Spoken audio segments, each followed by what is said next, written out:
Soomaali ahaan kulligeen inaan fahamno u baahan nimankan shisheeyaha ama carab ahaad ama cajam ha ahaad Soomaali markay joogo ma jecel iyo walaalnimo kula joogaan mise danay leeyihiin aniga waxaan leeyahay danay leeyihiin waa dan leey waxay dan ka leeyihiin siyaasadda dambe ee mustaqbalkan ay rabaan dan ay ku gaaraan marka adiga waxa laga rabaa Soomaali ama asaliid ama hogaamiye hadaad tahay markuu horeyso dantaada garo ma kaaska inuu sameeyo isagu wuxuu raadinaa mar walba dantiisa ku gaar ku fudoobi lahayd inuu ka dhaadhiyo oo ku sharciyo wuxuu yani si degdeg awlib marka annaka loo baahan yahay inaan dib u fiirino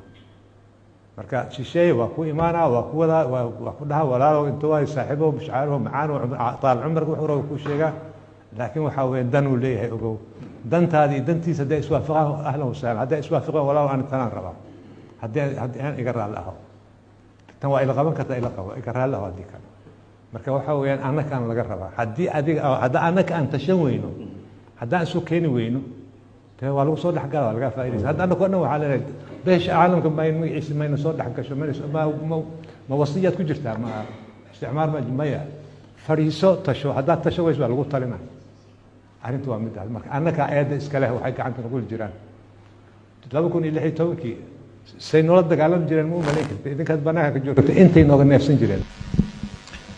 haddii aan muqaarano ka sameeyo 2016 international community-ga doorkii ay lahaayeen iyo maanta waxaa weeye waa ilka baaleen ilka male laakiin markaas qoortay noogu neefsan jireen waxaan sameeyay waxaa la yidhi haddaan la yeelin waan la bixinaa waxaa la dhahay geelan askartan ii sheegeen maxaa la dhahay amisom aan la bixinaa mش عارف mش hadda dadkan waa ilka baaleen hadday waxaa idin safiirka af Soomaaliya waxaa la yiraahdaa danjire aniga safiirka inta ii joogo walaalnimada iguma imaan ignaxun iguma imaan wuxuu u yimid dantiisii inuu dalkan ka leeyahay inuu fushado 2016 ma jirin sida dan saawir culus ay xoog saarayeen laakiin hadda xoog waxay saarayaan dantooda dowladda federaalka ay ka rabaan waa caddahay shuruucda ay daba joogaan uma abaarna masalan annaka hadda waxaan u baahanahay shuruucda hadda la keenayo baarlamaanka ama la rabo in xoog la saaro la soo saaro loo baahnaa waa kuwa u abaaran dhisidda hay-adaha dowladda ee heer federaal iyo dhisidda hay-adaha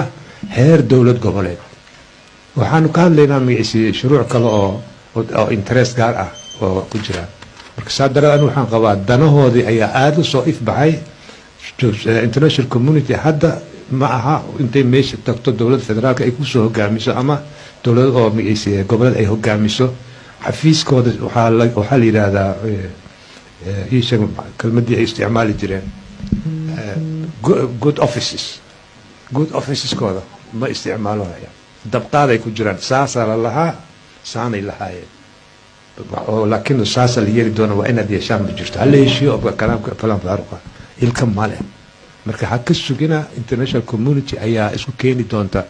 dadkan kale boos annaga isugu imaan karna haddaan garan weynana waa khasaaradii ugu weynay